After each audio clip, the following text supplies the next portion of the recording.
freeze your fucking eggs. Who gives a shit? Yeah. Freeze your eggs. Yeah. What's happening? I think I'm going to do it. Freeze your eggs. I know. And right after you do that, go to Tulum, get pregnant. It's a 14-year-old who just skibbity bopped you all over the face. Please do not tell anybody. But I have the breast cancer. So we're gonna bury our emotions and not do this properly. Exactly. Fuck it. Got it, lady. The only person in my family that has a job like this, the only person who has terminated a pregnancy early, the only person who has been in an abusive relationship. So the only one that's going to hell. Got it. Correct. That's it. Size though, because this would definitely give me a yeast infection. I hate going to the gym and I can't stand being set up. It feels like I just had a one-night stand and I'm like, where's his bed sheet? Oh god. Go ahead. I just think Miami lacks infrastructure sometimes, and We don't have someone in charge. Mm-hmm. And I'm not saying like big dick boss energy, which is welcome at all times. Yeah. Anybody with a healthy sized vagina, I respect, which we'll get into later because we will be showing our vaginas. I have serious issues with the size of tampons that I've lately been seeing in at the store. I get the super. I even get super plus, ultra. Is that because you have a heavy flow, or is your vagina a hallway ginormous? I don't know. They need to specify. I don't know. Yeah. But I do feel that Miami, like the creative world, needs, I'm not saying a creative director. We have plenty of like amazing creative directors, but we need someone, not to corral us, but I need someone who'll be like, no. This is how we should do it. Or hi guys, here is a spreadsheet. Yeah. Or a doc. Yeah. Can everybody jump on Google Doc like that? Yeah. And sometimes my ego and it goes crazy. I'm like, I think I'm that person. But then when I sit at my computer and think about it, I cry. I do too. Well, because do you feel like there's two wolves inside you? Like the side of you that's very business and organized, and then the side of you that just wants to be free and be creative and be funny. And it feels like those two are constantly competing for brain space. Because that's how I feel. Yes. I always go back into, because I used to work in PR. And I spent most of my life running from what it was I really was, which was a jester and a creative and an actor and all of these things. Were you the personality hire? Yeah, exactly. Let me tell you something. Those are big shoes to fill. I know. When you're the person in charge of everybody's fucking mood, oh no, get the fuck out of here. Yeah, that must be what it feels like to be a my mom. dad? No, doesn't that feel what it feels like to be a mom? No, being a mom is fucking insane. Yeah, I'm sure. It's insane. These people are constantly looking at you for direction, for emotional support, for permission. Yeah. Permission to go use the bathroom. Yeah. Like there are so many levels to being a mother. It is the most terrifying punk rock, beautiful, messy situation you've ever and will ever be in. It feels as if you've been at Ultra for 48 hours straight. Yeah. And the moment you got in the car, your friend goes, but there's an after party at Space. And you're like, no. And you're looking at this friend, you're like, are you fucking insane? And they're like, no, let's go. Because, Oscar G is performing at midnight. And it'll be the first time in 10 years he's been there. And TS is going to show up. And then you're like, okay. Got it. And whether you want to go or not, or have the energy to go or not, the car is moving in that direction. It's moving. It's going. And you're not driving any longer. No. It's a fucking 14-year-old who just skibbity bopped you all over the face.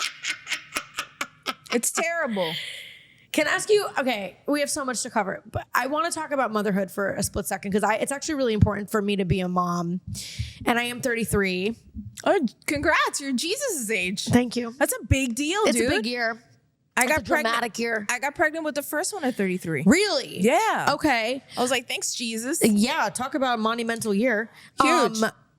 I'm thinking of like, obviously I wouldn't do necessarily this year, but like freezing my eggs or figuring out. As you should. It's very scary because that's actually like a tangible fear for me right now. What's so fucking scary? Well, it's scary that I have to think about it right now because it's real. It's like, because I feel like you go throughout your teens and your 20s and you're like, I'm young and ovulating and fertile and I'm too scared to get pregnant and I don't want to get pregnant. Right. And then you blink and you're in your early to mid 30s and you're like, wait, I actually want kids. And this seemingly never ending fertility is now it's ticking. I hear the tick-tock. Like, it's something I need to think about though. How much is it?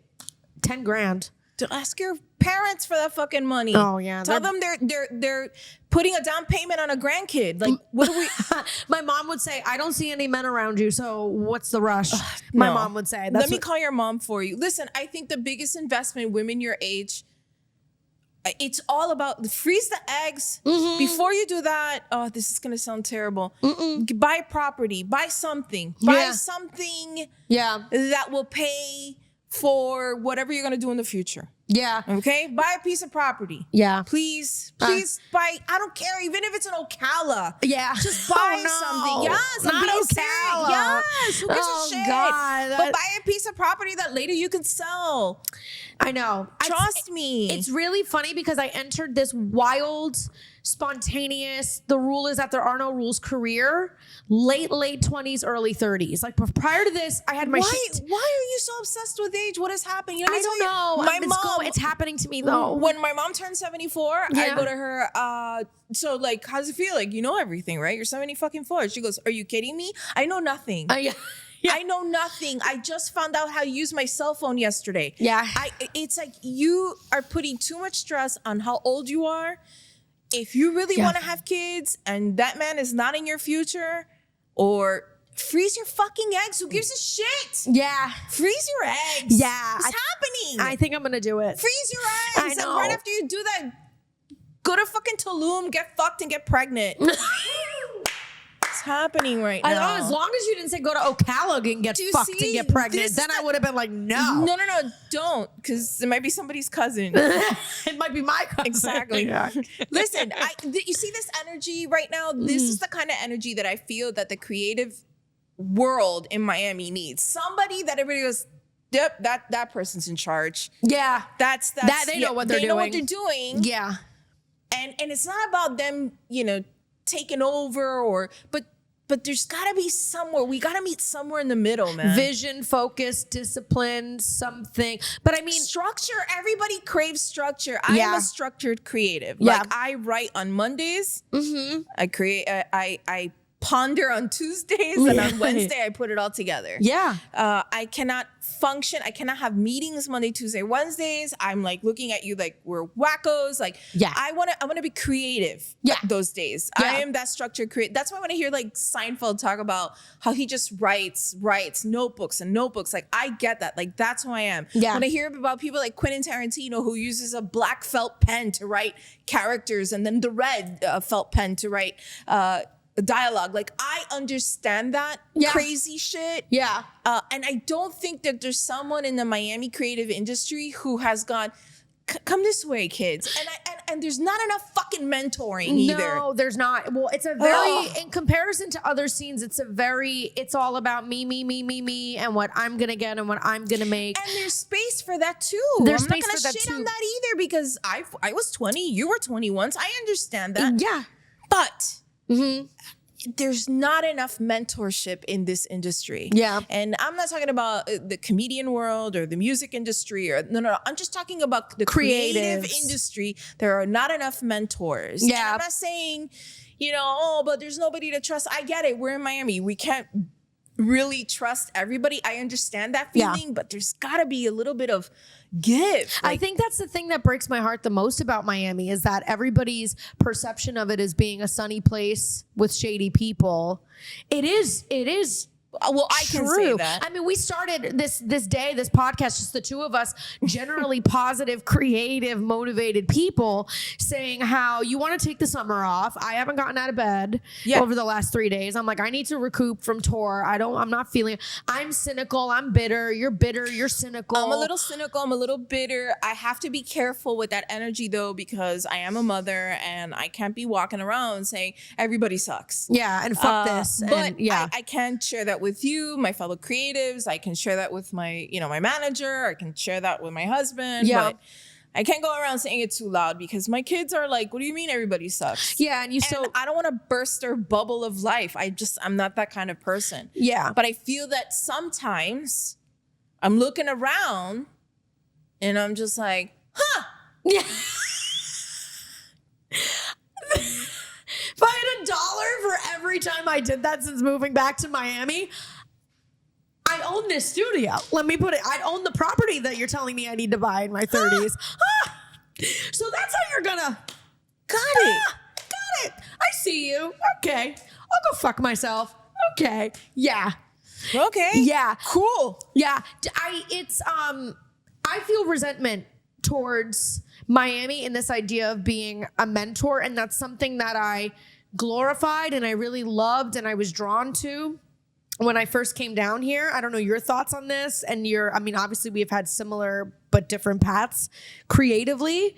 I currently feel like I don't want to be, I'm in my selfish era now. Like you talked about that being in your 20s and I feel like I'm there creatively and with Miami and comedy in my career now. Like when I came down here, I feel like for better or for worse, I this role of leader fell into my lap because of what you said. And I was honored and I was flattered that people said, oh, you fucking came down here and made this senior bitch and you were doing things differently. Put in a lot of work. You did a lot of things that a lot of other women weren't really doing. And I also think just in general, comedians weren't really doing here in Miami. Yeah. I mean, there were like a handful of comedians that are local that I fucking love. Yeah. And then you came along like this wild sprite and you're just like, I'm gonna figure this shit out. And you did, and you did it very loud. And I think that's like a double-edged sword. Oh yeah. Where people are like, oh, I love this girl. This is fucking awesome. And there's like, who the fuck does she is this think? bitch? Who does she think she is? What? And I got that a lot in the beginning of my career. I'm sure you did. And it was fucking nice. Yeah. It's a double-edged sword when you're that loud. It's because people don't know what to do with you. Yeah. They're like, what? The women I'm around are very quiet. Yeah. And know their place. Yeah. Have decorum. And I'm like, fuck off. Yeah, exactly. What are some, and you don't need to name names or details, or you can. It's my podcast and you can do whatever you want. What are some early experiences that you had when you knew that things were working for you professionally and that like early negativity or resistance? And again, don't need to name names. Oh, no. I mean, I'm not going to name names, but I remember like the first week I was ever on air on radio and getting people call the radio station. So the phone would ring in the studio and you just pick it up and talk to people. And people would tell me off and tell me that my accent was too Miami. And get that chonga off the radio, Oh, no. you Hialeah bitch, this and this. And Oh my God. I could hear my own accent like talking to me. Yeah. I'm like, what are you talking about? What are you talking about? We sound exactly the same. We're like from the same, like, I don't understand. I'm at a Miami radio station. I sound like I'm from Miami. Yeah. I would get that. Also from people within the industry would say things like, you're not Cuban enough. Interesting. And I'm like, oh my God. Yeah. Is it because I can read? I don't know. Do I need to show you my birth certificate? Do I need to show you my 23andMe? I would get stuff like that. Things that would happen that I would just like sit back and not really understand where the hate was coming from. And it's not, it wasn't until maybe very later in my career where I was able to understand that it wasn't me, it was them. They were dealing with their own insecurities and their own battles, and perhaps they weren't really allowed to be 100% themselves in the medium that they were working in. That it really, like, my energy really bothered their soul, you know? Yeah. And that's on some spiritual shit. Yeah, you yeah, know, yeah. I lead with God always.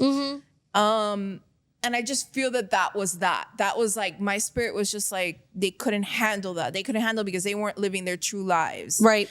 Who they were and who were they probably were meant to be in real life, and they were just putting on a facade constantly. Now, in order to be where I was in life at that time, you have to really make some hard choices. You have to cut people out. You have to focus on who you are. And I am 100% sure I pissed off a lot of people along the way. And But you knew. I think that Go ahead. I think that it's the only way I knew how to survive. Yeah. I came from, I'm from Hialeah, and in like middle school, there were like 2 girls who were pregnant. So I knew very, very early on that, okay, fucking cross your legs and don't get pregnant. Right. Because that'll be the end of that. Right. And then I realized that there would also be a financial obligation to my family if I took on a job right out of college. You know, so Meaning like taking care of helping them. my family. Yeah. Yeah. I mean, Yeah. it is what it is. Yeah. Like, that's that 305 life. Yeah. That's where I am now with my parents now. Right. Because now I've figured things out that they haven't. There's gonna be a time where you're gonna like kind of like back off, and they're gonna take care of them, and it's gonna come right back around. Like right. now I'm like a caretaker. Like, I take care of my mom. My mom battled cancer. I had to be there for her. I was the one that was calling all the shots. And that happened 6 months into my new life as a creative, out of the radio, no longer on air, on my own. I'm like, I'm gonna go and get it, motherfuckers, and I'm gonna create. And then my mom got diagnosed with cancer. Life. And life went, Yeah. you stupid lady. Right as I cast my financial nets all to the wayside, and somebody told me, you need to be broke and not be afraid to be broke for a little while if you're going to do comedy, because it'll teach you how to be money funny. And I said, but I'm in New York and I don't know. And then they said, let it go. Let all the PR clients, the temp job, just focus on comedy. Global pandemic hit. And there was nothing, and nobody was leaving their house, and everyone was pantless on Zoom, and it was nowhere near as painful as what happened to you. Because I mean, No. But this is my journey. That's your journey. There's this, like you said earlier, this is life, you know. And when she came to me and she was like, "Oh, by the way, don't tell anybody." Your mom said that. Oh, my mom is my mom is a combination of Tony Soprano and Tony Montana. Oh, because she would get along with my mom very well. She learned how to speak English in Jersey. She would get along. And when she speaks English, is like she'll say, like, she sounds very New Jersey Tony Montana. Yeah, like she's about to make a hit. Yes. Yeah. It's like so fucking weird. I'm like, who are you, lady? Yeah. And when she goes, please do not tell anybody. But I have the breast cancer. And I'm looking at her, and I'm like, I have a picture of the moment she told me. Yeah. Because I was like, what the fuck? You're like, what the This is fuck? crazy. You're like, I Mom. should probably document this shit. You're like, Mom, why are you imitating Scarface? And I go, are you okay? Yeah. And then she goes, I don't know. I don't think I'm going to die. And Matter of fact. You cannot tell your father. You cannot tell your sister. And this is going to be between me and you. And I go, okay. Yeah. So I kept that secret for 6 months. Yeah. And we didn't tell anybody that she had cancer. Did your husband knew? Yes, I went crying home, wiped my tears. Kids came home, like, hey, everybody, everything, blah, blah, blah. Put everybody to bed, blah, blah, blah. And that night I was like, my mom. Yeah. And I just, we waited until literally the 2 days before her mastectomy To say anything. to say anything to anybody. Right. Because she was going into surgery, so you You figured can't tell anybody. Oh, and also, we're going to do this. I'm like, what is it? She was like, you're going to tell everybody that they cannot go to the hospital to see me. She didn't want anybody to see her like And that. I She go, didn't want, how do we, what do you mean? Yeah. Like, how am I going to tell that? Don't tell him. Tell him that because of COVID. I'm like, this bitch. I love her so much. So I spent 8 hours white knuckling, The waiting to see how my mom would come out of surgery. and you shouldered this now all by yourself because you were the only person that she allowed to be there. Oh, fun. And then she had chemo for 14 weeks, and we did chemo every Monday. And you did it all by and still you were the only. No, now people knew because Now people knew. okay. So Now my dad knew. were you? Yeah. And she still didn't want anybody at the chemo. She's like, no. You have to tell everybody the same thing. That's it. There is the COVID, the nurse. You can the only one chair for you, for me, and then you sit over there and you do the thing with the work and you write. And then the second we leave, we don't talk about it We again. don't talk about That's it it. We again. continue Like, with the okay, day. cool. So we're gonna bury our emotions and not do this properly. Yeah. Exactly. Foggy. Okay. Got it, lady. You got That's it. so it's so true and generational. My mom is now refusing to go to the doctor, and she desperately needs a checkup. And I know she's battling something. I'm not gonna even try to say or whatever what it is. But there's something. But there's something. She's unwell.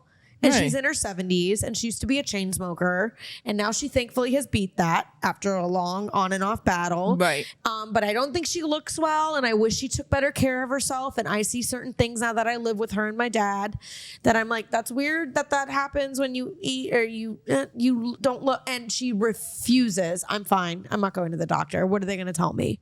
Like, well, they're going to maybe tell you what's going on in your body. And she just refuses to go. It's a very Being a caretaker for your parents is such a fucking wake up call, man. oh man, it has been. I thought it was gonna be when I had the kids, like, oh, I have children now. Yeah. It's when my mom told me, like, I have cancer. I have the cancer. You're the only person I'm telling? That's it. Yeah. Shut your mouth. For how long should I hold this secret in? 6 months. Oh my god. Got it. What did you were you in therapy at that time, or what was your way of Twice a coping? week. Twice a week. Okay. Yeah. Yeah. Now, as a creative, we like to be quite literally. Our jobs are to put our lives and what we're going through. Yeah. On blast, because that's what I think the difference is between an artist and a regular non-artist is everybody goes through the same things, or the experiences run parallel to each other, but the artist has that weird sick calling to is able to tell everybody about it, isn't afraid of the so how did you cope with that as artists, you that desperately wanted to probably like process this, make something about Right. it, shit, because that's how you heal and make sense of things and what your gift is. My therapy will always be creating. Right. If I'm not creating, like, I feel like shit. Yeah. But I really was fortunate enough that I immediately dived into like what I consider busy work. Yeah. And I write for networks. So I just like, okay, what, you want this when? I'm doing it. So on like Mondays, I would head over to chemo with her, and I would sit at my laptop while she was getting chemo, and I would just sit there and write all day. Mm-hmm. And then some of it was work related, and the others was like jokes. I would just like write jokes. Mm-hmm. Like I remember my mom sitting there, and we knew she was going to be okay. Mm-hmm. And there's this thing called a port where they put here, where it's where the medicine for chemo right. And we had forgotten to put the numbing cream on the port, because you just put it on your skin, and so because then they stick like a needle right through. Right. And we're sitting I can there, only imagine how and she reacted. She's looking at me. She's like, "Oh my god, look at that needle!" And the lady goes, "Did you put the numbing cream?" And my mom goes, "No, we brought the frozen socks and the frozen things so my nails don't fall off. What are you talking about?" And I'm like, the lady goes, "The numbing cream. You were supposed to put numbing cream on the thing." And I go, "No, we didn't." She goes, "Okay, well, we're gonna have to like completely pop your mom with no numbing cream." I'm like, "That's gross." Yeah. She's my mom. Have some respect. Yeah. And then my mom was like, okay, let's do it. And I remember when she said it, she goes, I go, you reloaded? Are you ready? And she goes, hold my hand. And then the nurse comes in. It's a giant fucking needle. Needle's pulling up to my mom's chest. And she looks at me and she goes, is this gonna hurt? And you're like, and I look at her and I go, it's gonna fucking hurt so much, Mom. Yeah. And she goes, what are you doing? And I go, I can tell you right now, this is the most painful. I go, close your eyes because I'm gonna close mine. Mm-hmm. She goes, are you gonna hold my hand? I go, I'll try. Yeah. And I got on my knees. I'm sitting. It's like a lazy boy. Yeah. And the lady comes up, and I swear to you, Brittany, I am not making this shit up. You fucking hear. Oh God. My mom is 73 at the time. She goes, oh my God. Oh my God. And I'm looking at her and I go, that was terrible. And she goes, why the fuck did I breathe? And I go, I don't know. I go, oh my God. Is it bleeding? She goes, I can't fucking see, Lucia. I'm like, I'm sorry. But She goes, what, shit. you know what I think of when you tell me this? When she looked at you and she said, is it gonna hurt? It's like such a table turning moment. Because she's now the child and I'm the parent. And when she would probably bring you to the doctor for your medicines and you go, is it gonna, that's like a wild mind fuck moment. There's more to that. My mom didn't raise me per se. It was my grandmother. Okay. So, like most immigrant families, the grandparents live with you. Mm-hmm. So I've always been my mom's mom. Sure. Not that she was like some fuck up. No. My mom is like CEO, corporate. Yeah. Has been the boss of the boss. Yeah. All the time. Just grandma was around during the day. But emotionally, I was her mom, and she was like, I didn't realize my parents were my parents till I was 9. I was like, wait, so you're not my sister and that's not your boyfriend? And I'm like, no, I'm your mom. I'm like, no, that little cute angel is my mom. And that tall, white-haired French dude is my dad. You guys are like my siblings. Yeah. No, your mom and dad. You're like, I thought you were kind of sassy giving me orders sometimes. No, I always call my parents by their first name. That's and I hilarious. Still do. To this day, I don't call my mom. I call her Nana and Tony. And then my grandparents were Mama y Papa. Oh, that's funny. I thought that was an only child thing because I call it Karen and Tony. I call them. I still now. Your dad's name is Tony? My dad's name is Tony. This is my dad. Yeah. So we got a lot of Tonys. God, is your in the dad a mix. narcissist? I probably, yeah. Yeah. Neither is mine. Yeah. What am I saying? Just kidding. Never Just mind. kidding. My dad's not a narcissist. Were you close to your parents growing up? I was close to my mom. I loved my dad. Mm-hmm. My dad is just, a product of his environment. My dad grew up in the Bronx. Yeah. My dad is fucking scary. He's a Vietnam vet. Damn. He will fucking walk in here and not have his back to the door. Yeah. He's crazy. He talks like this. Yeah. I remember 3 years into my radio career, where I'm kind of like, oh, okay, I have a job. Yeah. Look at me. I'm an adult.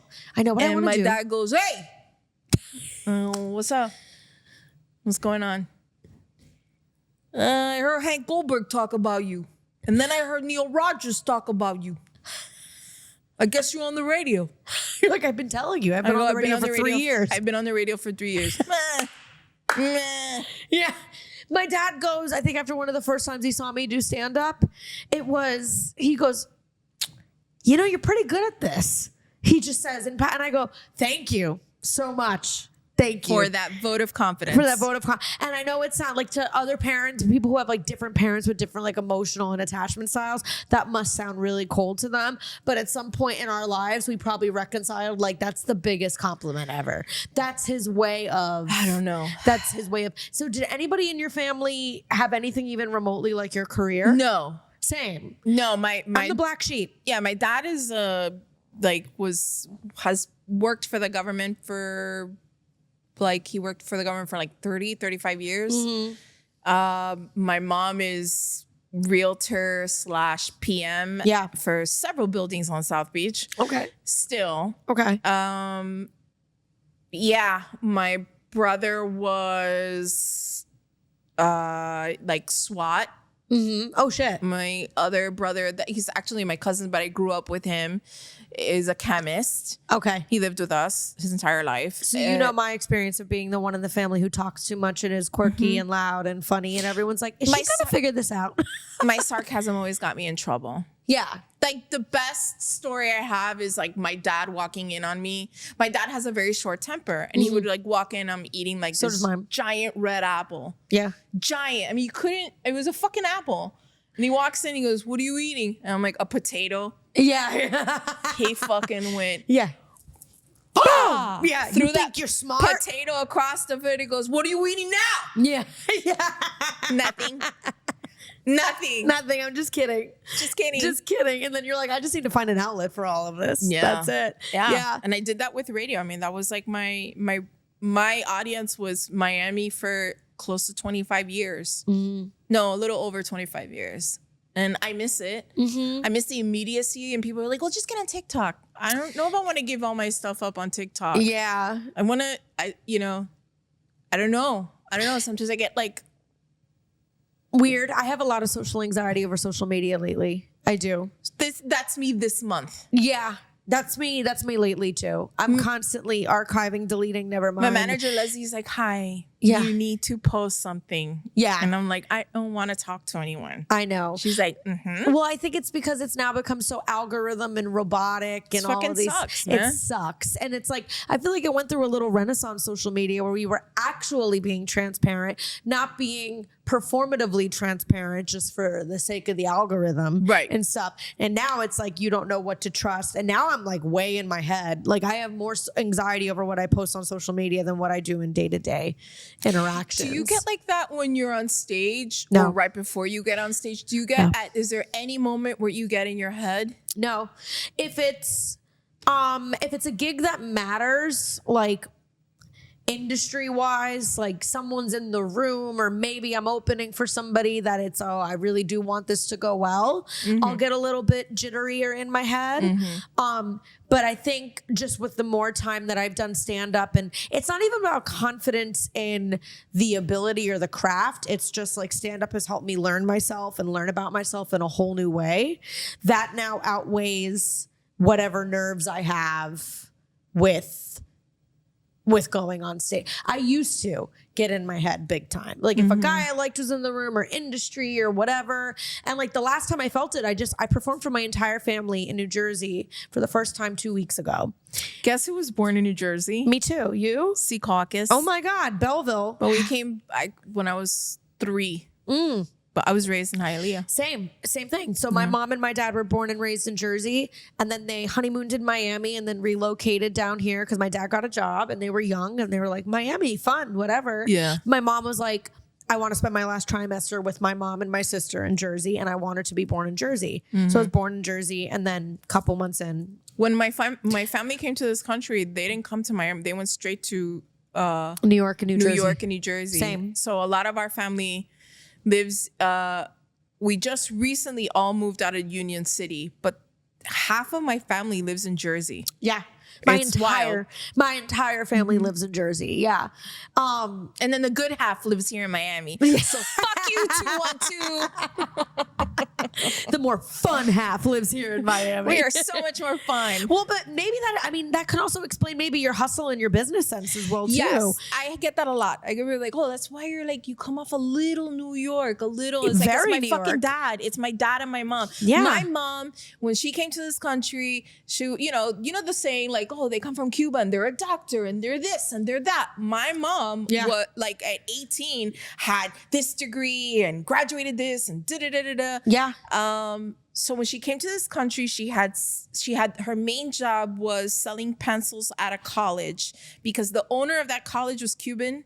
And he was like trying to give people, a shot. Yeah. So she started selling pencils at the store there at the college, and then made it to teach math, which is what she knew how to do. Incredible. And on the side, my mom is very tall. She's 5'11", and she was at her friend was like, hey, I got a modeling gig, and they will pay us $60 to go to Studio 54 in dresses that this fashion Like guy the Studio made. 54 in New York, like the disco club. I love. bro. Oh my god, I wish. And my mom was like, it was this called prostitution. Her friend was like, no, we're not prostitutes. We're just gonna like show up in these outfits. Yeah. So my mom did not tell anybody in the family she was doing that. She said she was going out with her friend Carmen.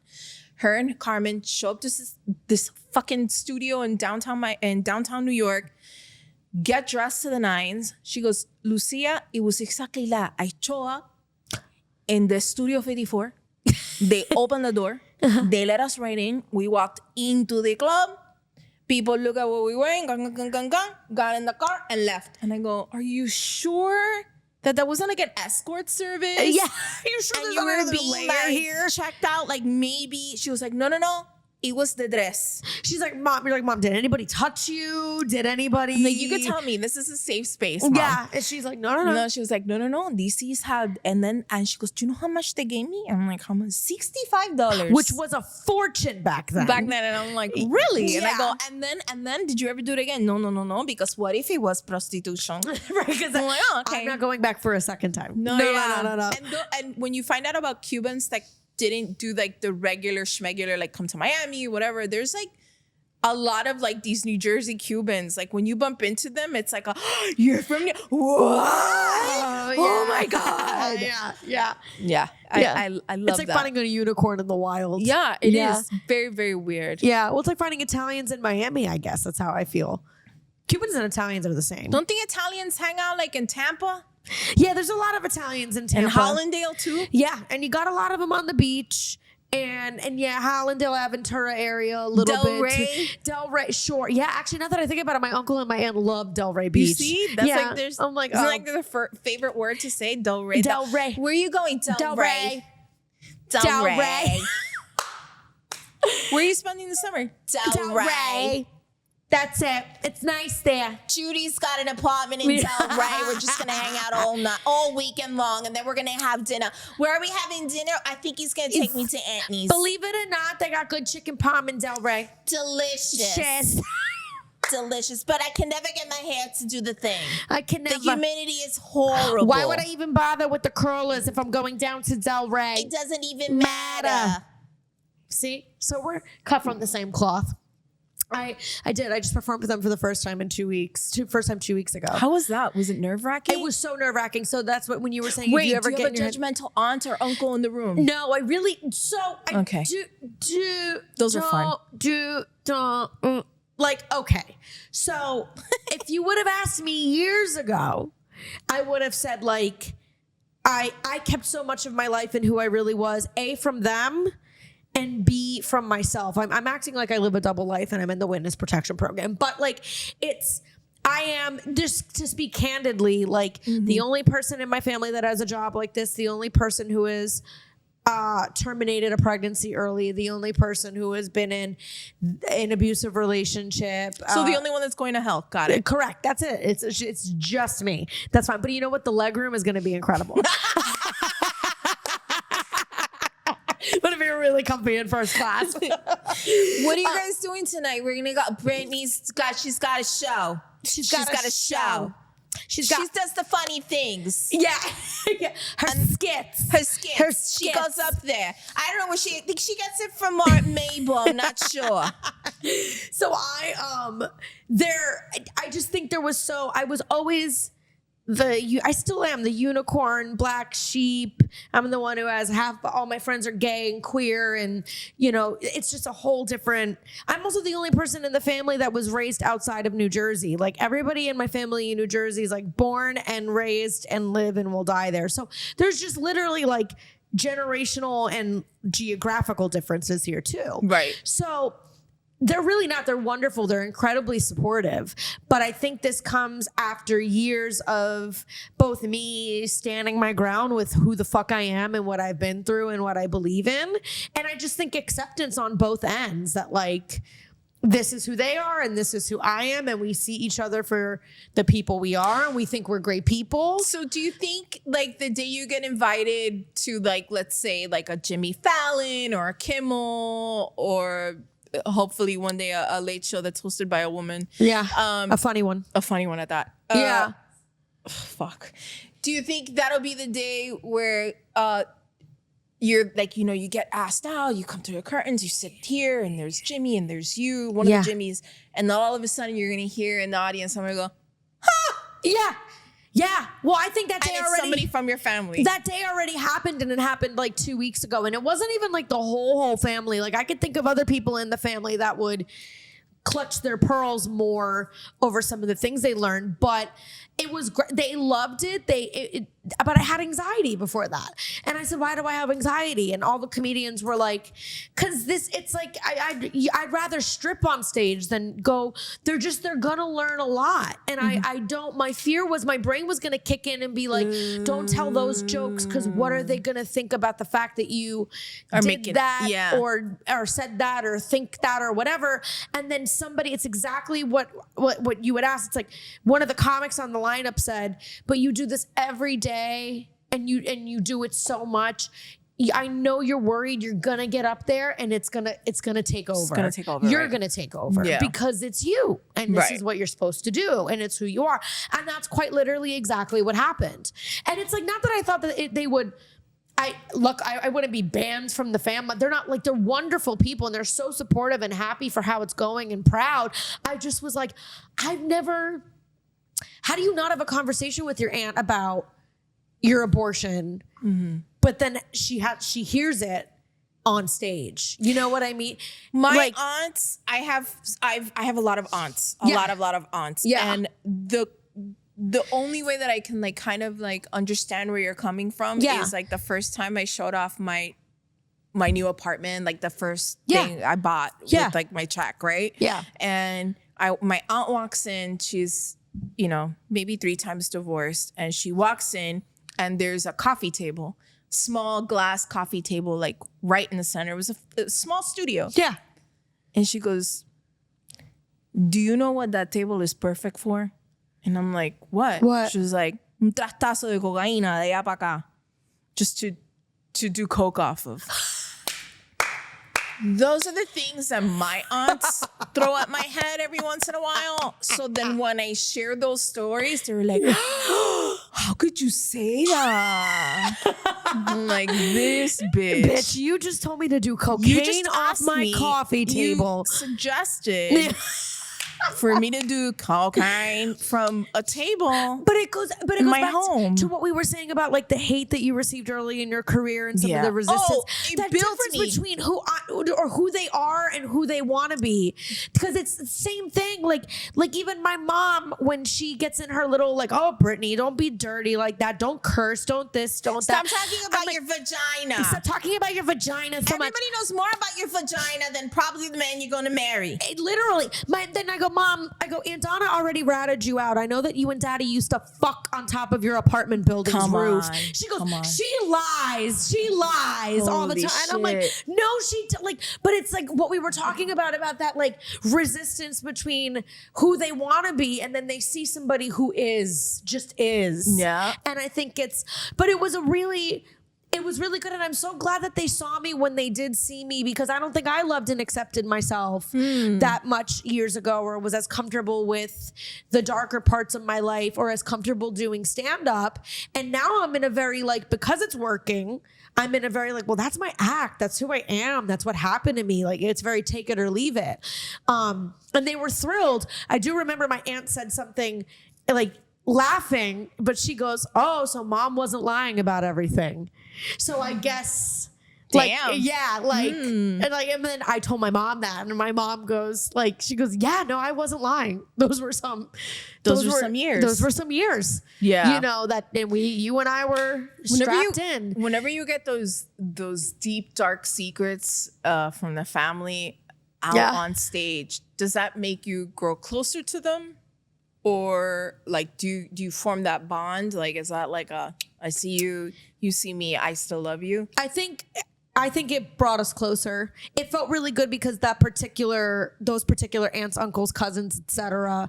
I don't think I ever feared that it would bring us apart. I was like, my worst fear would be to get off stage and they don't think I'm funny, or they can't see that I'm funny because they're so wrapped up with like, did you know that happened? Like the tea or something. Oh, okay. You know, a little bit more, and like God knows what the car ride home was, but like no, like it brought us. And there's other people. I think it would be various reactions throughout other people in the family, as well too. But it was interesting because leading up to the Diddy roast that I did, benefiting for, you know, domestic violence, and leading up to that show, this was all in the same weekend. And the Friday before, I wasn't going to see my mom and my dad for 2.5 weeks on the road. So I said, let's go, let's do lunch, get drinks, let's just quality time, take you guys out.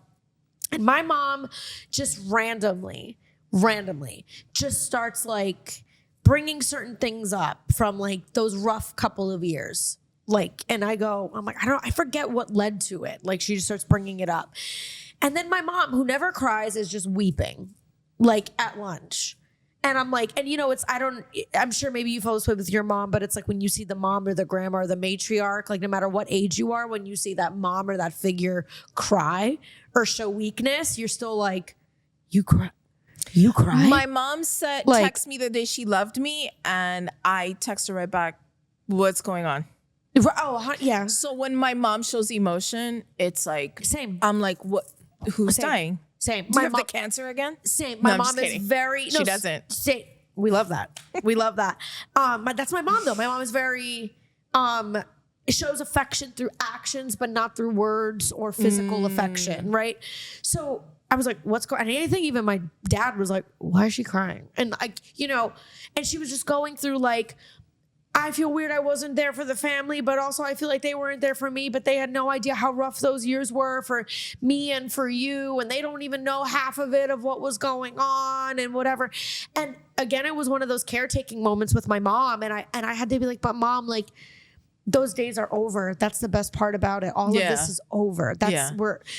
We're on the other side, and look what I'm doing. And it's interesting because when you're a strong woman, obviously I am too. We come from strong women, but we forget all the bullshit they had to go through and endure in order to be those strong women, right?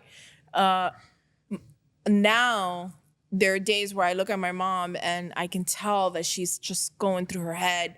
And I go, what are you doing? Yeah. No, because I had to go to the doctor, and the doctor said this and this and this, and now I have to go then this. And then I go, but you got a clean bill of health in July of 2023. We are good. Yeah.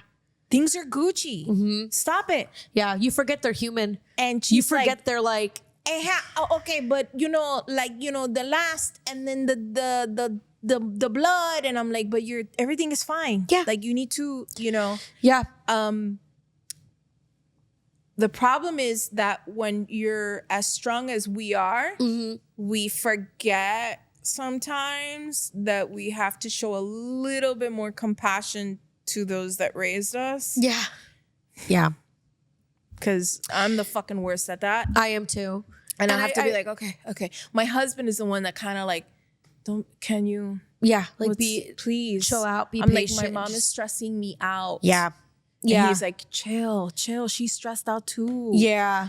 And you always need to remind yourself a little bit that maybe that moment that your mom was there, I'm happy you said that to her. Like, hey, the worst is over. We're here now, right? We survived. And she needs you to be that girlfriend in her life, that friend in her life, and not necessarily her daughter. Yeah. I think that my sister is my mom's daughter. You're her friend. I'm her best friend. Yeah, I'm my mom's best friend. And that comes with its own and complications. Then, when you have children like I do, you got to be real careful because you know that did more damage than good. It did good for some reason, for business and money and da-da-da. Like my mom was like my momager. She was like that Kris Jenner in my life. And then now as a mom, I'm like, I don't want to be anybody's fucking best friend. This shit fucked me up. Yeah. You know, but then I also don't want to be a dick. Right. So it's like you have to learn. I want a little bit of this. I want a little bit of that. And I want to be compassionate and understanding and there for them. And there for them. And it is a fucking balancing act.